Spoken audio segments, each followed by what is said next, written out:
Hello, good morning. എല്ലാവർക്കും നല്ലൊരു ദിവസം ആശംസിച്ചുകൊണ്ട് നമ്മുടെ തേങ്ങ ഇനി ഒരു 4 കൊലയും കൂടെ ഉണ്ട് മൂത്തത്. നോക്ക്, 1 2 3 4 5 കൊലയും കൂടെ ഏകദേശം മൂപ്പായതുണ്ട്. പക്ഷെ തേങ്ങ പറിക്കുന്ന ആൾക്കാരാണല്ലോ അതിൻ്റെ കറക്റ്റ് മൂപ്പ് നിശ്ചയിക്കുന്നത്. എൻ്റെ നോട്ടത്തിൽ ഒരു 5 കൊലയും കൂടെ പറിക്കാനായതുണ്ട് ഒരു മാസത്തിനുള്ളിൽ തന്നെ. ഇപ്പോൾ ഒരു 2-3 കൊലയും കൂടെ ഇടായിരുന്നു. എനിവേ ഒരു മാസം കഴിയുമ്പം പുള്ളിനെ വിളിക്കാം. കുറച്ച് തേങ്ങ കൊപ്രാക്കി എണ്ണയാക്കാൻ വേണ്ടിയിട്ടാണ് ഞാൻ ഈ ഒന്നിച്ച് കളക്ട് ചെയ്തിട്ട്. പിന്നെ ഓപ്പൺ ടെറസായ ഇങ്ങനെ ഒരു മൾട്ടിപർപ്പസ് ഉണ്ട്. നമുക്ക് ഉണക്കേണ്ട സാധനങ്ങളെല്ലാം മുകളിലിട്ട് ഉണക്കാം. പക്ഷേ നമ്മുടെ ചൂട് അധികമാകുമ്പോൾ നമ്മുടെ വാർപ്പിന് ക്രാക്ക് വരാതിരിക്കാനൊക്കെ ആണല്ലോ എല്ലാവരും ഈ ഓട് മേയുന്നതുമൊക്കെ.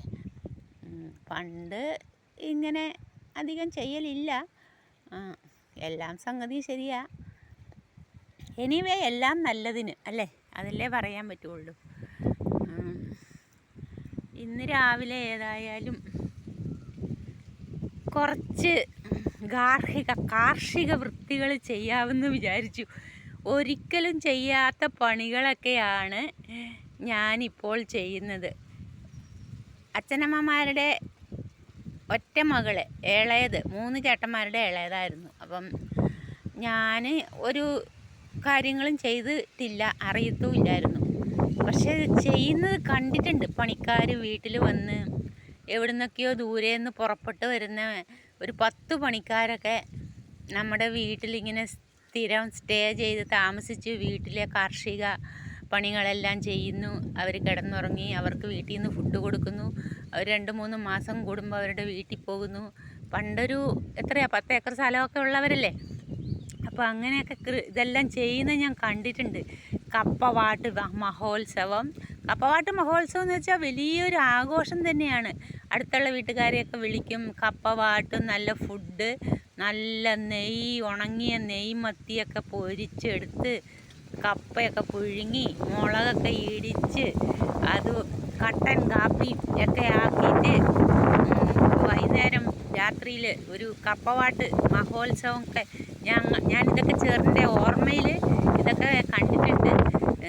അതൊക്കെ നല്ല നല്ല കാര്യങ്ങളാണ്. നമ്മൾ അതൊക്കെ മറന്ന് കളയരുത്.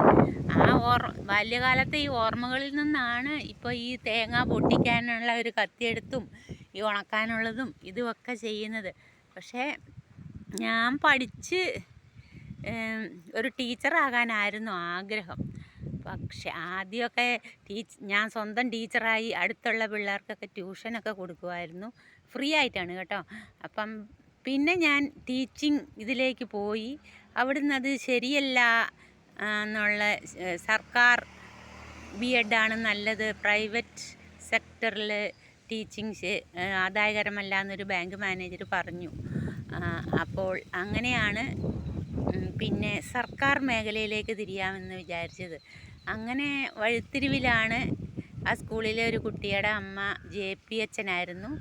അവരാണ് നേഴ്സാകാൻ താല്പര്യമുണ്ടോ എന്ന് ചോദിച്ചു. ഞാൻ പറഞ്ഞു, ഞാൻ ഫ്ലോറൻസ് നൈറ്റിംഗേലിനെ LP സ്കൂൾ സ്കോളർഷിപ്പ് എക്സാമിനേഷന് essay എഴുതിയിട്ടുണ്ട് ഫ്ലോറൻസ് നൈറ്റിങ്ങിനെ കുറിച്ച്. ആ ഫ്രോക്കും ഡ്രസ്സും ഒക്കെ കാണുമ്പോൾ ഭയങ്കര ഇഷ്ടമാണ്. അങ്ങനെയാണ് പുള്ളി ആപ്ലിക്കേഷൻ കണ്ണൂർ ജില്ലാ ആസ്പത്രിയിൽ നിന്ന് മേടിച്ച് സബ്മിറ്റ് ചെയ്ത് ഗവൺമെൻറ് സെലക്ഷനായി. ഈ കോട്ടയം മെഡിക്കൽ കോളേജ് ഹോസ്റ്റലിലാണ് ഞങ്ങൾക്ക് അക്കോമഡേഷൻ സൗകര്യം അന്നുണ്ടായിരുന്നത്. അങ്ങനെ കോട്ടയത്ത് വന്ന് മെഡിക്കൽ കോളേജുകളിൽ തന്നെ പഠിക്കാൻ സാധിച്ചു. പിന്നെ മെഡിക്കൽ കോളേജിൽ വർക്ക് ചെയ്യാൻ ഒരാഗ്രഹം ഉണ്ടായിരുന്നു. പക്ഷേ കണ്ണൂർ തിരിച്ച് DHS പോസ്റ്റിംഗ് കിട്ടിയപ്പോൾ കണ്ണൂർ തന്നെ വന്നു. കരിവെള്ളൂർ ഗവൺമെൻറ് ഹോസ്പിറ്റലാണ് എൻ്റെ ഫസ്റ്റ് അപ്പോയിൻമെൻറ്റ് സ്ഥലം. അവിടെ ഭയങ്കര കഥകൾ, അവിടുന്നൊരു സിനിമയാക്കേണ്ട അത്രയും കഥകൾ എൻ്റെ കയ്യിലുണ്ട്. അത് പിന്നെ ഒരു വീഡിയോയിൽ 1 by 1 ആയിട്ട് ആ കഥകളൊക്കെ പുറത്തെടുക്കാം. എൻ്റെ ഒരു ജീവിതം ഒരു സിനിമയാക്കിയാൽ ഈ ലോകം കണ്ടിരിക്കുന്ന നമ്പർ 1 സിനിമയാവും അത്. അതിനൊരു നല്ലൊരു പേരും ഞാൻ കണ്ടുവച്ചിട്ടുണ്ട്. ഇനി കുറച്ചുകൂടെയൊക്കെ കഴിയുമ്പം കുറച്ച് വയ്യാണ്ടൊക്കെ ആവുമ്പം ആ സിനിമ കഥയെഴുത്തിലേക്ക് ഞാൻ പോകുന്നതാണ്. അത് എന്നിട്ട് ഭാവിയിലേക്കുള്ള കുട്ടികൾക്കും എല്ലാവർക്കും ഒരു പ്രചോദനമാകട്ടെ എന്ന് കൂടെ കരുതിയാണ് കഥ എഴുതി അതൊരു സിനിമയാക്കണം. ഏതായാലും അത്ര നിസ്സാരക്കാരിയല്ല ഞാനെന്ന് ഇപ്പോഴാണ് എനിക്ക് മനസ്സിലാകുന്നത്. ചുമ്മാ അങ്ങ് ജീവിച്ച് ചുമ്മാ അങ്ങ് മരിച്ചു പോയാൽ പോരല്ലോ. നമ്മൾ മരിച്ചു കഴിയുമ്പം നമ്മുടെ ഓർമ്മയ്ക്കായി എന്തെങ്കിലുമൊക്കെ ഭൂമിയിൽ ആക്കി വെച്ചിട്ട് വേണമല്ലോ പോകാൻ എന്നുള്ള ഇതിലാണ് ഞാൻ ഈ സംഗതികളൊക്കെ ചെയ്യുന്നത്. കണ്ണൂർ ഞാൻ കഷ്ടപ്പെട്ടുണ്ടാക്കിയൊരു വീടുണ്ടായിരുന്നു മാങ്ങാട്ടുപറമ്പിൽ. അത് പിന്നെ ഈ വീട് വെക്കുമ്പം ബുദ്ധിമുട്ട് വന്നതിനാൽ അത് നഷ്ടത്തിലങ്ങ് വിറ്റു. അതൊക്കെ ഞാൻ അതുണ്ടാക്കാൻ വേണ്ടി ഞാൻ എബ്രോഡ് സൗദി അറേബ്യയിൽ പോലും പോയിട്ടുണ്ട്. അതൊക്കെ നല്ലൊരു എക്സ്പീരിയൻസ് ആണ് കേട്ടോ. ഫോറിൻ എംപ്ലോയ്മെൻ്റൊക്കെ നല്ലൊരു എക്സ്പീരിയൻസ് ആണ്. ആർക്കെങ്കിലുമൊക്കെ ഫോറിനിലൊക്കെ പോകാൻ പറ്റുന്ന നേഴ്സസ് ഉണ്ടെങ്കിൽ അത് ഉപയോഗിക്കുക. നമുക്ക് എല്ലാ രാജ്യങ്ങളും കാണുന്നതും ഒക്കെ നല്ലതാണ്. എൻ്റെ ഫ്രണ്ട്സൊക്കെ അമേരിക്കയിലും ബ്രിട്ടനിലും ഒക്കെ ഇപ്പോഴും ഉണ്ട്. ഞാൻ പക്ഷേ അങ്ങനെ സ്ഥിരവാസം നിന്നിട്ടില്ല. പിള്ളേർ ചെറുതായതുകൊണ്ട് ഞാൻ തിരിച്ചു വന്നു. അങ്ങനെ പിന്നെ നമുക്ക് സർക്കാർ ഒരു ജോലി കൊണ്ട് നമുക്ക് സർവീസ് തിരിച്ച് കയറാമല്ലോ. അതുകൊണ്ട് കുടുംബവും കൂടെ നോക്കണമല്ലോ, കുട്ടികളെയും. ഇതെല്ലാം നോക്കി ഇവിടം വരെ എത്തി. അപ്പം സബ്സ്ക്രൈബേഴ്സിന് എന്നെക്കുറിച്ച് അത്ര അറിയില്ലായിരിക്കാം. ഞാൻ മെഡിക്കൽ കോളേജ് മുളങ്ങുന്നത്കാവ് medical college retired nursing superintendent ഓഫീസിലെ സിസ്റ്ററാണ് കേട്ടോ. ഒരു ടൈം പാസിലാണ് നമ്മുടെ കിങ്ങിണിയും മഹിയും ഈ താറാവ് കോഴി. പക്ഷെ അവരെ കൊണ്ടൊക്കെ നല്ല യൂസ്ഫുള്ളാണ്. കിങ്ങിണിയുടെ ആട്ടിൻ കാഷ്ടം ഇട്ടാൽ വളം, ചെറിയ പേരയ്ക്ക, വലിയ പേരയ്ക്ക കാണുന്നില്ലേ, അതുപോലെ വാഴക്കൊല ഉണ്ടാകാം.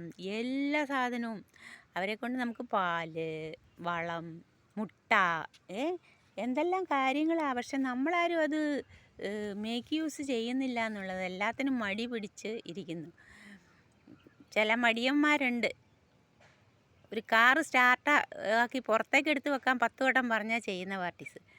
അങ്ങനെ ഞാൻ കാർ ഡ്രൈവിങ്ങും പഠിച്ചിരുന്നു ചെറുപ്പത്തിൽ. എന്നാന്ന് ചോദിച്ചാൽ മകന്, ചെറിയ കുട്ടിക്ക് എപ്പോഴും പനിയൊക്കെ വരുമ്പം ഭർത്താവ് വേറെ ജില്ലകളിലായിരിക്കും, ട്രാൻസ്ഫറല്ലേ, സർക്കാർ ഉദ്യോഗസ്ഥരല്ലേ ജോലി. അപ്പം പിള്ളേരും ഞാനും ഒറ്റയ്ക്കാവുമ്പം അങ്ങനെ പെട്ടെന്നൊരാവശ്യം വന്നാൽ അങ്ങനെയൊക്കെ ഡ്രൈവിങ്ങും പഠിച്ചു. അതുകൊണ്ട് എല്ലാവരും പഠിച്ചു, വണ്ടികൾ വന്നു. ഇതിൻ്റെ എല്ലാത്തിൻ്റെയും പുറകിൽ ഈ ഒരു വ്യക്തിയാണ് കേട്ടോ. അതാണ് നമ്മുടെ അമ്മ എന്ന് വെച്ചാൽ സല്യൂട്ട് ചെയ്യേണ്ട വ്യക്തികളാണ് ഈ ഓരോ വീട്ടിലെ അമ്മമാർ കേട്ടോ. അപ്പോൾ ഈ വീഡിയോ ഞാൻ നമ്മുടെ സബ്സ്ക്രൈബേഴ്സിനും ഓരോ വീട്ടിലെ നല്ലവരായ അമ്മമാർക്കും ഡെഡിക്കേറ്റ് ചെയ്തുകൊണ്ട് ഞാനിവിടെ നിർത്തുന്നു. ഞാൻ ഫുഡ് കഴിച്ചിട്ടില്ല. ചെറുതായിട്ടൊരു മോർണിംഗ് കോഫി വിത്തൊരു ബനാന മാത്രമേ കഴിച്ചുള്ളൂ. So thank you for watching. Please subscribe, share this video to your friends and relatives. അങ്ങനെ നമ്മുടെ യൂട്യൂബിൽ നിന്നൊന്നും വരുമാനമൊന്നും ആയിട്ടില്ല, സബ്സ്ക്രൈബേഴ്സ് ഇല്ല, വാച്ച് അവർ വേണം, എന്തെല്ലാം വേണം. എങ്കിലും ആ മേഖലയിൽ ഞാൻ കൈവച്ചു എന്നുള്ളത് അത് എൻ്റെ ഒരു ധൈര്യവും എന്തും ചെയ്യാനുള്ള ആ ഒരു മെൻറ്റാലിറ്റി അല്ലേ. അപ്പം നിങ്ങളെല്ലാവരും എന്നെ ഹെൽപ്പ് ചെയ്യുക. നിങ്ങൾക്കും ഇത് ഒരു മോട്ടിവേഷൻ ആകട്ടെ. Okay, thank you so much watching. Okay, by.